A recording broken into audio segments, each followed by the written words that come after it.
wherever your cursor is where the image will start to populate. So if you go up here right next to the block quote and create a table, which I'm not going to explain because those are pretty self-explanatory. You go here to add image, and so this pretty self-explanatory. You go to choose a file, go to wherever in your computer or cloud, OneDrive, wherever you have the image, and then you can select it.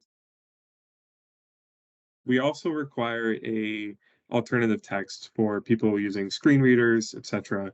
So just look at the image and just describe how it looks. You can center it different ways, left, center, right. You can also add a caption if you need to add like a source or something that allows you to add that.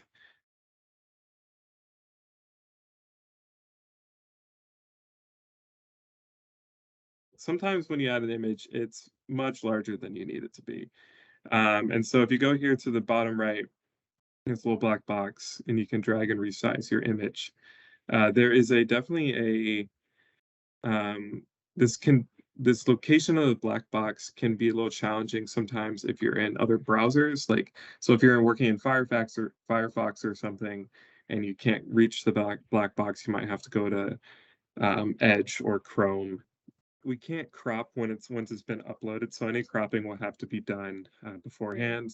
But for locking it, it only locks in certain um, content types, which I'm going to get to later, and then but those content types usually limit like the maximum size rather than like a minimum size.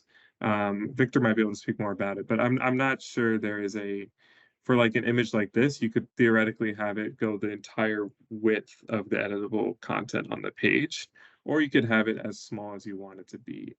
But when you get down to something like columns, which I'm going to go to, you see here there's a lot. Like I can't go any larger than that. The only thing I would add is that unfortunately, this isn't a very good what you see is what you get in this edit window. I have found after I click save, oh my goodness, it's much bigger or much smaller than it looked when I was in this mode. So you'll have to go back and forth a little bit to adjust to how you really want it to look.